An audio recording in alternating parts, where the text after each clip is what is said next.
Hello everyone, welcome to my channel. I am Hoimuntika Das, presently working as a WBCS Executive Officer. Today is 30th March 2025 and we are going to discuss about the Hindu and the Anandabazar Potrika news articles এবং editorial discussion. তো hopefully তোমরা এই ভিডিওটাকে খুব বেশি উপকৃত হচ্ছ এই ভিডিওটা দেখে এবং নতুন কিছু শিখতে পাচ্ছ। তাহলে দেরি না করে আজকে এই যে editorial discussions and the daily news analysis এটা শুরু করা যাবে। চলো, প্রথমত আজকে যেহেতু রবিবার সানডে খুব বেশি ইম্পর্টেন্ট এডিটোরিয়ালস আসেনি, আজকে বেশ কিছু ইম্পর্টেন্ট আর্টিকেলস আছে যেগুলোর ওপর আজকের এই ডিসকাশন থাকবে। তো রবিবারের জন্য এডিটোরিয়াল অ্যানালিসিসটা যে থাকবে না, বাট ডেফিনেটলি নিউজ যে আর্টিকেলসগুলো আমাদের পেপারে এসছে সেটার কিন্তু কমপ্লিট অ্যানালিসিস থাকবে। গতকাল আমরা দেখেছি যে মায়ানমার, থাইল্যান্ড এই অঞ্চলে আর্থকুয়েক এসছে এবং সেই জায়গা থেকে দাঁড়িয়ে কালকের এডিটোরিয়াল যে নিউজ অ্যানালিসিসটা ছিল সেখানে আমি ডিটেলসে আর্থকুয়েক রিলেটেড কী কী ব্যাকগ্রাউন্ড বা যার জিওগ্রাফিক্যাল কী কী জায়গা পড়ার দরকার আছে আমি ডেফিনেটলি সেগুলো ডিসকাস করেছি। যদি কেউ দেখে না থাকো তাহলে কালকের এডিটোরিয়াল অ্যানালিসিস থেকে সেটা দেখে নিতে পারো। আজকে যে জন্য এই খবরটিকে তোলা সেটি হচ্ছে, দেখো মৃতের সংখ্যা বেড়ে দাঁড়িয়েছে 1644, অর্থাৎ 1600-এরও বেশি মানুষ মায়ানমারে এই যে ভূমিকম্পে মারা গেছে। দ্য নাম্বার ইজ হিউজ এবং সেই জায়গা থেকে দাঁড়িয়ে আমাদের যেটা পড়তে হবে, এটা কারেন্ট অ্যাফেয়ার্সের জন্য important, that is the operation Brahma. সেইখান থেকে দাঁড়িয়ে আমাদের যে ইন্ডিয়ান গভর্নমেন্ট এবং ইন্ডিয়ার যে উদ্ধার দল তারা কিন্তু মায়ানমারে তারা কিন্তু সেখানে রেস্কিউ অপারেশন শুরু করেছে এবং সেই রেস্কিউ অপারেশনের নাম হচ্ছে অপারেশন ব্রহ্মা। তো এই নামটা তোমরা অবভিয়াসলি মনে রাখবে, পরীক্ষায় কিন্তু কোয়েশ্চেন আসবে। তো আর্থকুয়েক থেকে যে জায়গাগুলো তোমরা এই জায়গা থেকে অবভিয়াসলি পড়ে নেবে, আর্থকুয়েকের অরিজিন, কী কী ওয়েভস থাকে, কোন ওয়েভস মোস্ট ডেঞ্জারাস, যেগুলো আমি আগের ভিডিওতে বলেছি, এবং কিছু কিছু past mission of Indian government, এগুলো তোমরা কিন্তু নিজেদের মতো করে স্ট্যাটিক জিকের পোর্শন হিসেবে পড়ে নেবে। That is related with the today's news paper. Moving forward to the next article, that is the Jal Jeevan mission নিয়ে চাপ বাড়ছে। এটি আনন্দবাজার নিউজ পেপারে খবর বেরিয়েছে, যেখানে যেটা ব্যাকগ্রাউন্ড বলা হয়েছে যে জল জীবন যে মিশন, সেই জল জীবন মিশনে ক্রমশ কমছে কেন্দ্রীয় বরাদ্দ এবং সেই জায়গায় রাজ্যের ওপর কিন্তু আর্থিক বোঝার চাপ বাড়ছে, এমনটিই জানানো হয়েছে। এই জল জীবন মিশন নিয়ে আমাদের যে যাবতীয় জায়গাটা আমার মনে হয়েছে পরীক্ষার জন্য ভীষণভাবে ইম্পর্টেন্ট এবং পরীক্ষায় কিন্তু জল জীবন মিশন নিয়ে কোয়েশ্চেন্স আসতে পারে। What is the Jal Jeevan mission? জল জীবন মিশন থেকে যদি আমাদের পড়তে হয় তাহলে আমরা দেখব জল জীবন মিশন কিন্তু 2019-এ কিন্তু সেন্ট্রাল গভর্নমেন্ট দ্বারা অ্যানাউন্স করা হয় জল জীবন মিশন, এবং যার মেন এম ছিল কিন্তু, যদি আমরা মেন এমের কথা বলি, সেই এম কিন্তু ছিল হচ্ছে হার ঘর জল, বা প্রত্যেক হাউস হোল্ড হচ্ছে কানেক্টিভিটি অফ ওয়াটার। তাহলে water connection to each and every household, এটাই হচ্ছে জল জীবন মিশনের উদ্দেশ্য, যেখানে বলা হয়েছে 55 litre per person per day আমরা জল যেন প্রত্যেকটি হাউস হোল্ড পায়। ঠিক সেই জায়গা থেকে দাঁড়িয়ে ফাংশনাল যে tap water connectivity, functional tap water connectivity কিন্তু লাগানোর প্রয়োজনীয়তা রয়েছে। এবং যে জায়গাটা আছে সেটা হচ্ছে এই যে জল জীবন মিশন, তার কিন্তু যদি আমরা অবজেক্টিভ দেখি, 3টে অবজেক্টিভের ওপর জল জীবন মিশন কাজ করছে। নাম্বার 1, একটা তো হচ্ছে ড্রিঙ্কিং ওয়াটার কানেক্টিভিটি প্রোভাইড করা। সেকেন্ড যে অপশানটা সেটা হচ্ছে কনজারভেশন অফ ওয়াটার, ঠিক, জল সংরক্ষণ, এবং জল যে grey water management. Grey water মানে কি? গ্রে ওয়াটার হচ্ছে এমন ওয়াটার যেটা হচ্ছে আমাদের বর্জ্য, আমরা যে গৃহস্থলী বা ডোমেস্টিক যে পারপাসে যে জলটা আমাদের প্রত্যেকটি বাড়ি থেকে বেরিয়ে যায়, স্নানের জল, কাপড় কাচার জল, বাসন মাজার জল, সেই জলটাকেও কিন্তু ম্যানেজ করে আমরা সেটাকে রিভাইভ করতে পারি অ্যান্ড রিইউজ করতে পারি। So all this are the main objective and the main focus area under the Jal Jeevan mission. Coming to the next portion, যদি আমাদের দেখতে হয় এই জল জীবন মিশনের যে পোর্শনটা, এটা কিন্তু কামস আন্ডার দ্য জল শক্তি মিনিস্ট্রি। অর্থাৎ জল শক্তি মিনিস্ট্রির আন্ডারে এই হর জল এবং এই জল জীবন মিশনটা রান করে। এবং এই যে ফান্ডিং প্যাটার্ন যদি আমরা দেখি জল জীবন মিশনে, the funding pattern is two types, দুটোভাবেই ফান্ডিং হয়। One is the 90:10 ratio, another is the 50:50 ratio. Very important. 90:10 ratio মানে কি, যে 90% টাকা কেন্দ্রীয় সরকার দেবে, 10% টাকা রাজ্য সরকার দেবে। কোন স্টেটের জন্য এগুলো অ্যাপ্লিকেবল? হিমালয়ান স্টেট যেগুলো আছে, মানে আমাদের মানে ভারতবর্ষের উত্তরের যে রাজ্যগুলো, যেরকম ধরে নিতে পারি উত্তরাখণ্ড, হরিয়ানা, পাঞ্জাব, এই হিমালয়ান স্টেট এবং নর্থ ইস্টার্ন যে সমস্ত স্টেটগুলো আছে, যেরকম আসাম, মণিপুর, মেঘালয়, ত্রিপুরা, এগুলো। রেস্ট অফ দ্য কান্ট্রির যে স্টেটগুলো আছে সেখানে কিন্তু 50-50 কন্ট্রিবিউশন হয়, অর্থাৎ কেন্দ্রীয় সরকার 50% টাকা দেয় এবং রাজ্য সরকার 50% টাকা দেয়। ফর এক্সাম্পল, ওয়েস্ট বেঙ্গলেও কিন্তু এই যে জল জীবন মিশন, প্রত্যেকটা বাড়িতে জল কানেকশন হচ্ছে, এর যে টোটাল বরাদ্দ খরচা সেটা কিন্তু সেন্ট্রাল গভর্নমেন্ট এবং ওয়েস্ট বেঙ্গলের যে স্টেট গভর্নমেন্ট, তাদের মধ্যে কিন্তু 50-50 অনুপাতে বিভক্ত হয়। তো this is all about the Jal Jeevan mission. Hopefully it is clear to all.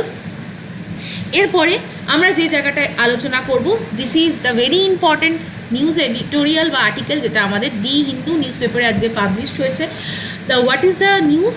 সেটা হচ্ছে 17 Maoist gun down in the Chhattisgarh encounter. অর্থাৎ ছত্তিশগড়ের এনকাউন্টারে কিন্তু মায়োইস্টদের শ্যুট করে তাদের কিন্তু মারা হয়েছে। এরকম 17টি মায়োইস্টের যে মৃত্যুর ঘটনা, সেটা কিন্তু একটি অপারেশনের মাধ্যমে, যে আমাদের যে joint team of the police forces এবং district level administration of the Chhattisgarh, তাদের মাধ্যমে করা হয়েছে। But this is not important for our exam perspective. What is important to understand that the incident কি, কেন আমাদের এই যে টোটাল ইন্ডিয়াতে এখনও মায়োইজম এক্সিস্ট করছে। What is Maoism? নকশাল, এই কথাটা আমরা খুব বেশিভাবে জানি, নকশালবাদী মুভমেন্ট কি, এইগুলো থেকে কিন্তু আমাদের কোয়েশ্চেন্স আসে। সেই জায়গা থেকে আমরা জানবো, এই যে পুরো আর্টিকেলসটা, সেটার থেকে আমরা জানি যে মায়োইস্ট অ্যাক্টিভিটি বা মায়োইজম এর অরিজিন কি। এর অরিজিন কিন্তু চায়নার কিন্তু যে মাও জেদং, তোমরা জানো মাও জেদংয়ের যে আইডিওলজি, তার উপর ভিত্তি করে কিন্তু এই মায়োইস্ট বা মায়োইজম, এই কনসেপ্টটা কিন্তু রিলেটেড। নেক্সট যে জায়গাটা আমরা দেখব, আমাদের ইন্ডিয়াতে মেইনলি যে মায়োইস্ট অ্যাক্টিভিটি, দ্যাট ইজ মানে সেই জায়গাটা কিন্তু located in certain parts of the India, specially Jharkhand, Chhattisgarh এবং এই যে অঞ্চলগুলো দেখবে, যে রেড মার্ক অঞ্চল, this is the highly affected Maoist area. এবং আমরা যদি দেখি ওয়েস্ট বেঙ্গল, বিহার, উড়িষ্যা, ঝাড়খণ্ড, ছত্তিশগড়, মধ্যপ্রদেশ, মেনলি বাস্তার যে এরিয়াটা, বুন্দেলখণ্ড, দ্য বাঘেলখণ্ড এরিয়া, সেগুলোই কিন্তু মায়োইস্ট অ্যাক্টিভিটি থাকে। এই মায়োইস্টদের আরও একটা যে নামে আমরা জানি, this is the left wing extremism বা লেফট উইং এক্সট্রিমিস্ট আইডিওলজি, বা মায়োইস্টদের আমরা কিন্তু নকশালবাদী মুভমেন্ট বা নকশালিজম বলেও কিন্তু চিনি। এবং আমাদের ইন্ডিয়াতে আমরা যদি ধরি, এই যে Maoist activity, that started in the year of 1967 and the original place from where this kind of activity first initiated was West Bengal. এবং ওয়েস্ট বেঙ্গলে আমরা যদি দেখি দার্জিলিংয়ের কিন্তু এখনও একটি জায়গা খুব ইম্পর্টেন্ট, নকশালবাড়ি। এই নকশালবাড়ি জায়গা থেকে কিন্তু এই মায়োইস্ট অ্যাক্টিভিটির সূচনা হয়। তো মায়োইস্ট বা এদের কি আইডিওলজি বা হোয়াট ইজ দেয়ার অবজেক্টিভ, যার জন্য তারা এই মায়োইস্ট অ্যাক্টিভিটি করছে।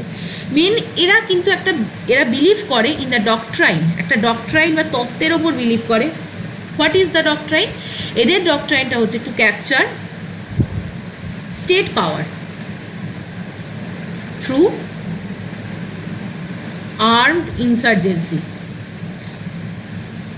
ঠিক, অর্থাৎ যুদ্ধ, আর্মড যে ভায়োলেন্স, সেই আর্ম ভায়োলেন্সের মাধ্যমে এরা পক্ষপাতী বা এরা চায় স্টেটের পাওয়ারকে ডিজলভ করে দিতে এবং স্টেটের পাওয়ারকে কিন্তু তাদের হাতে নিতে। এই যে স্ট্র্যাটেজিক আর্মফুল এবং armed negotiation movement, insurgency movement, সেটাকেই কিন্তু আমরা বলি মায়োইস্ট মুভমেন্ট বা নক্সালিজম মুভমেন্ট। এবার তুমি বলো, একটা স্টেটের রেসপেক্টে যদি এরকম আর্মড ইনসার্জেন্সি হতে থাকে, তাহলে এটা দেশের সিকিউরিটি অ্যান্ড দ্য সেফটির জন্য very very harmful. And from that point of view, government is trying to curb down their activity. তো এই জায়গা থেকে আমরা যদি ধরি যে এই ধরনের রিজনস কী আছে, কেন এরা চায় যে গভর্নমেন্টের পাওয়ার উচ্ছেদ হয়ে যাক এবং তারা ক্ষমতায় আসুক, এবং সেই ক্ষমতায়নের পদ্ধতি হিসেবে তারা এই অস্ত্র হাতে তুলে ইনসার্জেন্সি করছে এগেনস্ট দ্য স্টেট। আমরা যদি দেখি যে বিভিন্ন কারণ, আমরা যেটা আমাদের মনে হয়েছে বিভিন্ন যে নক্সালবাদী মুভমেন্ট বা নক্সাল লিডার্সদের ভিউ পয়েন্ট থেকে, তারা they are not happy for what they are getting. তা সরকার যে প্রোভাইড করছে তাদেরকে, তারা মনে করছে দিস ইজ নট সাফিসিয়েন্ট, এবং তাদের যে আমরা আজও দেখব তারা যে সমস্ত এরিয়াগুলোতে বসবাস করে সেখানে হয়তো this is still under developed area এবং ইনইকুইটেবল সেখানে ডেভেলপমেন্ট হয়েছে। তারা আজও কিন্তু দেখা যাচ্ছে সোশ্যালি ইকোনমিক্যালি ব্যাকওয়ার্ড একটা জায়গায় আছে। ইলিটারেসি, ঠিক, ম্যালনিউট্রিশন বা এডুকেশনের আলো তাদের কাছে পর্যাপ্ত পরিমাণে না পৌঁছাতে that suppression cause the anger, এবং তারা মনে করছে যে তারা এইভাবে সাপ্রেসড ওয়েতে জীবন কাটাবে না, এবং সেই জীবন থেকে তাদের মুক্তির জন্য তারা স্টেটের ওপর আর বিশ্বাস করতে পারছে না, এবং তারা চায় যে anger is the only tool and arm is the only weapon, যেটার মাধ্যমে কিন্তু আমরা আমাদের ন্যায্য দাবি বা অধিকার আমরা পেয়ে যেতে পারি। এবং এই জায়গায় তারা আর একটা জায়গা যেটা আসে রিজন, সেটা হচ্ছে ইনএফেক্টিভ যে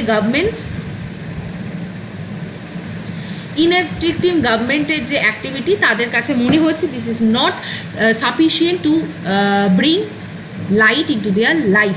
তারা অন্ধকারে থাকতে চায় না এবং তারা এই জায়গা থেকে বেরোনোর জন্য আর্মফুল প্রোটেস্ট করবে এবং আর্মড ভায়োলেন্স করবে। So this is the reason. এবং আমাদের যদি মনে হয় যে government they are trying to curb down the activity, সেখানে বিভিন্ন সময় দেখা যাচ্ছে কী কী হচ্ছে এই ধরনের মায়োইস্ট অ্যাক্টিভিটি, গভর্নমেন্টের পক্ষ থেকে কী কী স্টেপ নেওয়া হয়েছে। ফার্স্ট অফ অল তো বিভিন্ন ধরনের social and economic development programme চালানো হয়েছে, ঠিক, কারণ যাতে কিনা তারা কিন্তু সোসাইটির যে মূল স্রোতে তাদেরকে কিন্তু ফিরিয়ে আনা যায়, সোসাইটির মূল স্রোতে তাদের ফিরিয়ে আনার চেষ্টা চলছে। এবং সেই জায়গা থেকে এখন দেখা গেছে যে মায়োইস্ট অ্যাক্টিভিটি অনেক বেশি কমে এসছে এবং অনেক মায়োইস্ট লিডার কিন্তু এখন সারেন্ডার করছে। নেক্সট আরও একটা জায়গা যেখানে হচ্ছে কাউন্টার ইনসার্জেন্সি, সেই সমস্ত অ্যাক্টিভিটি, কাউন্টার ইনসার্জেন্সি অ্যাক্টিভিটি কিন্তু চলছে, এবং সেই জায়গা থেকে দাঁড়িয়ে বিভিন্নভাবে গভর্নমেন্টের যে সমস্ত অ্যাডমিনিস্ট্রেটিভ প্রসেস, পুলিশ, সিআরপিএফ, ঠিক, বিএসএফ, এরা কিন্তু বিভিন্ন সময় এই সমস্ত যে মায়োইস্ট অ্যাক্টিভিটি প্রোন এরিয়া সেখানে কিন্তু মুভমেন্ট চালাচ্ছে। এবং আজকের খবরের মতনই বিভিন্ন সময় মায়োইস্টদের কিন্তু গুলি করে মারা হয়, এবং সেই এনকাউন্টারে কিন্তু মায়োইস্ট যে সমস্ত লিডার তাদেরকে কিন্তু কার্ভ ডাউন করা হচ্ছে এবং মারা হচ্ছে। So this is all about the background of the Naxalism, left wing extremism and the Maoist activity, তার কী কী কজ আছে এবং সেটাকে কীভাবে আমরা এলিমিনেট করতে পারি। Coming to the next important article of today's sessions, that is the Belagavi couple were on the digital arrest for many months police. এইখানে একটা ইম্পর্টেন্ট টার্মস হচ্ছে ডিজিটাল অ্যারেস্ট। ডিজিটাল অ্যারেস্ট মানে কি, এখানে দেখা গেছে এই ধরনের একটা বেলাগাভি একটি অঞ্চল আমরা ডিসকাস করব, সেখানে দেখা গেছে একটি কাপেলকে বিভিন্ন সময় আমরা দেখি যে সাইবার ফ্রড হচ্ছে, এবং সাইবার ফ্রডের পর তাদেরকে এমনভাবে ডিজিটালি হ্যারাস করা হয়েছে। এখানে দেখা গেছে যে প্রিলিমিনারি এনকোয়ারি করে দেখা গেছে যে তারা 5 থেকে 6 লাখ টাকা ফ্রড যারা করেছেন, বা তাদেরকে যারা ফ্রডভাবে ফাঁসিয়ে দিয়েছেন তাদেরকে পে করতে তারা বাধ্য হয়েছে only in a span of 150 days। এবং সেই জায়গা থেকে এই খবরটি সামনে এসছে, এবং তারা কিন্তু একটা ডেথ নোট লিখে গেছে এবং সেই জায়গায় লিখেছেন যে তারা কিভাবে ফ্রড হয়েছেন এবং ফ্রড চক্করে পড়ে কিন্তু 5 থেকে 6 লাখ টাকা তাদের হারিয়ে গেছে, তারা সর্বস্ব হারা হয়েছেন, নিঃস্ব হয়ে গেছেন, এবং সেই জায়গাটা থেকেই কিন্তু এই টার্মটা এসছে ডিজিটাল অ্যারেস্ট। হোপফুলি তোমরা বুঝতে পেরেছো।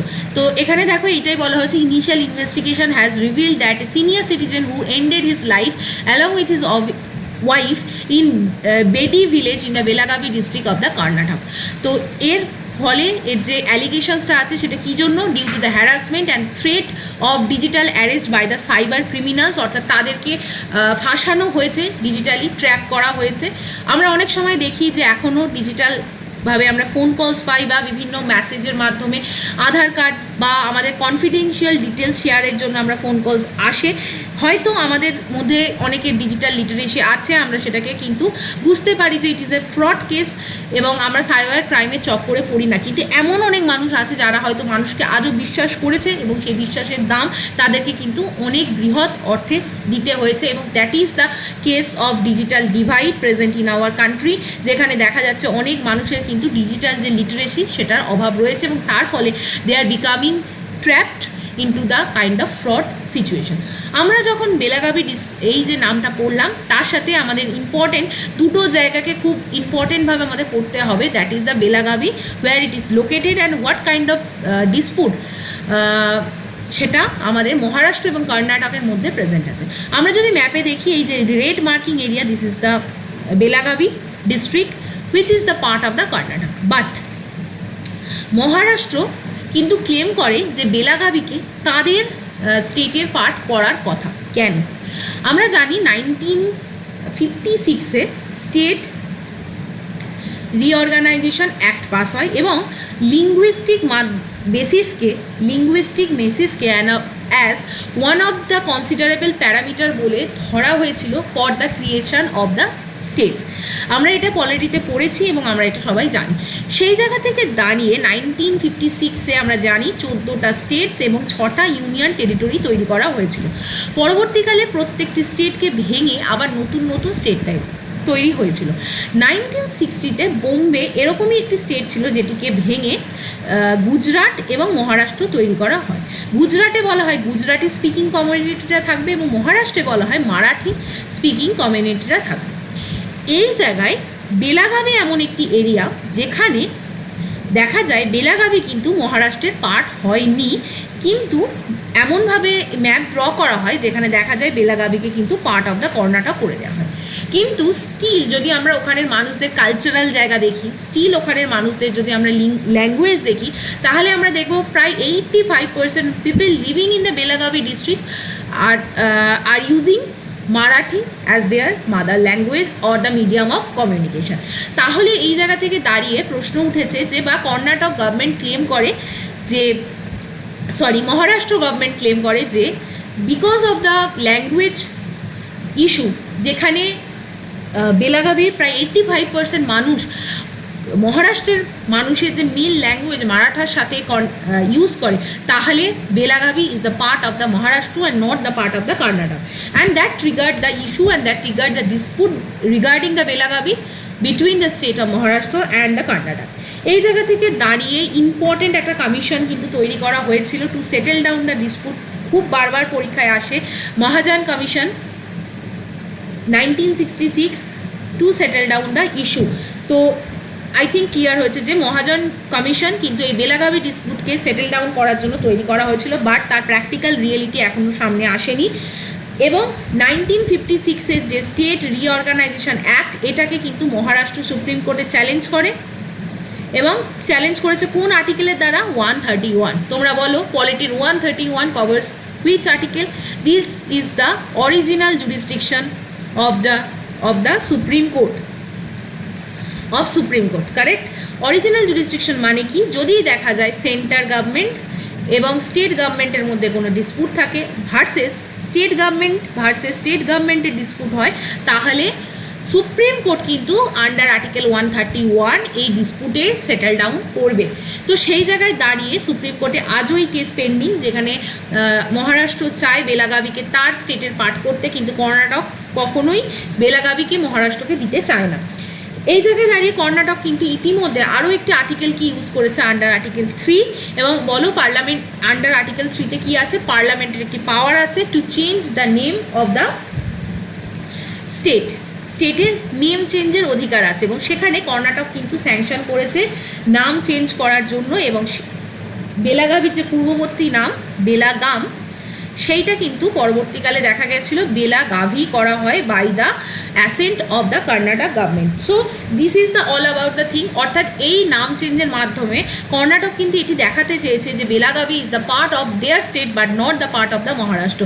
So the dispute continuous and সেখান থেকে সুপ্রিম কোর্টে এই কেস এখনও পেন্ডিং যে কে আলটিমেটলি এই জায়গাটায় জিতবে। তো আনাদার ইম্পর্টেন্ট ফ্যাক্টস যদি তোমরা হিস্ট্রিতে দেখো, দিস ইজ দ্য ফ্যাক্ট, তোমরা হয়তো পড়ে বুঝতে পারছো what I am going to discuss, that is the Belgaum. দেখো এখানে কিন্তু বেলাগাম আছে, বর্তমানে যার নাম বেলাগাভি, যেটি কর্ণাটকে অবস্থিত। Year of 1924, back to almost 100 years ago, in the 1924 কি হয়েছিল, ইন্ডিয়ান ন্যাশনাল কংগ্রেসের সেশনস হয়েছিল in the Belgaum, and that was presided by our father of nation Mahatma Gandhi, এবং তিনি কিন্তু একমাত্র এই ইন্ডিয়ান ন্যাশনাল কংগ্রেসের এই অনুষ্ঠান মানে এই ইভেন্টটাকেই কিন্তু প্রিসাইড ওভার করেছিলেন। কি sessions of the Indian National Congress আমরা যদি দেখি, তো এই জায়গা থেকে আমরা দেখব, যদি আমরা পড়ে নিই একবার র্যাপিড রিভিশন হিসাবে, তাহলে আমরা দেখব এই যে চ্যাপ্টারটা এটা স্ট্যাটিক জিকের একটা ইম্পর্টেন্ট পোর্শন, যে আমাদের ইন্ডিয়ান ন্যাশনাল কংগ্রেসের কোন সেশন কোথায় হয়েছিল এবং তার প্রেসিডেন্ট কি। লাইক 1885-এ first the Indian National Congress established and the first session happened in Bombay, presided over by Umesh Chandra Banerjee, and the formation of the Indian National Congress took place. Next year 1886 second session ক্যালকাটাতে হয়েছিল, president ছিলেন দাদাভাই Naoroji. Third session 1887 মাদ্রাসে হয়েছিল এবং president ছিলেন first Muslim president of the Indian National Congress Syed Badruddin Tyabji. 1888 first English president ছিলেন Indian National কংগ্রেসের George Yule, এবং সেই কিন্তু ইভেন্ট হয়েছিল এলাহাবাদে। তো এইভাবে প্রত্যেকটা সিজন তোমাদের পড়তে হবে। 1896-এর যে ক্যালকাটা সেশনস হয়েছিল ইন্ডিয়ান ন্যাশনাল কংগ্রেসের, that was remarkable from the fact that national song Bande Mataram sung by Rabindranath Tagore. 1901-এর সেশন আবার ক্যালকাটাতে হয়েছিল, first appearance of the Gandhiji on the platform of the Indian National Congress. 1905-এর, 1906-এর এবং 1907-এর যে তিনটে মুভমেন্ট বারবার পরীক্ষায় কোয়েশ্চেন্স আসে, and that was the time during the partition of the Bengal. Lord Curzon announce the partition of the Bengal and that triggered the swadeshi movement, Swaraj movement, boycott movement. 1905 সাল বেনারসে ফার্স্ট ইন্ডিয়ান ন্যাশনাল কংগ্রেসের movement হয়, and the formal proclamation of the swadeshi movement and held under the Presidency of the Gopal Krishna Gokhale. 1906 Calcutta session, Dadabhai Naoroji was the president of that particular session, and the first resolution regarding the Swaraj, boycott, Swadeshi and the national education policy also adopted in the Calcutta session in the 1906. Next important, very very important, if you see the past year questions and analyze the past year questions of any of the competitive examination, be it the one line or be it the examinations like WBCS and civil service. 1907 sessions is very important with respect to the history of the Indian National Congress, which was held in the Surat, and the president was Rashbihari Ghosh, and the split of the moderate and the extremist group between the Indian National Congress happened, and this is the entire scenario of the history. So with the help of the one article যেটা Belagavi couple, আমি কিন্তু তোমাদের entire Belagavi dispute, digital arrest কি এবং Indian National Congress হিস্ট্রির একটা মানে background তোমাদের সাথে ডিসকাস করলাম। আজকে সানডে, সো হোপফুলি যে এডিটোরিয়ালগুলো আছে সেগুলো আমার মনে হয়েছে ডিসকাশনের জন্য খুব একটা ইউজফুল না from the perspective of the examinations. তো আজকে যেগুলো ইম্পর্টেন্ট আর্টিকেলস আমি পেয়েছি সেগুলো থেকে একটা হলিস্টিক ডিসকাশন থাকলো। Hopefully you like the video, please share the video and subscribe if you are not subscribed yet. Join my Telegram channel to get the PDF, to get the updates, and also তোমাদের যদি তোমরা clerkship মিসলেনিয়াসের যে programme descriptive রাইটিংয়ে অসুবিধা হচ্ছে, বা তোমরা holistic একটা competitive এক্সামিনেশনের guidance পেতে চাইছো রিগার্ডিং দ্য WBCS অলসো, তো আমাকে মেল করে জানাতে পারো এবং definitely I will connect with you accordingly. So আমার মেল আইডি এবং আমার টেলিগ্রাম আইডি তোমরা এই ভিডিও ডেসক্রিপশন বক্স, এই ভিডিওর কমেন্ট সেকশন থেকে অবশ্যই পাবে, এবং অ্যাকর্ডিংলি ইউ ক্যান মুভ। আর সবশেষে ভালো করে পড়াশোনা করো, stay motivated, keep learning and keep studying hard. With this note I am ending this video. কালকে আবারও এডিটোরিয়াল ডিসকাশন থাকবে। Thank you for watching.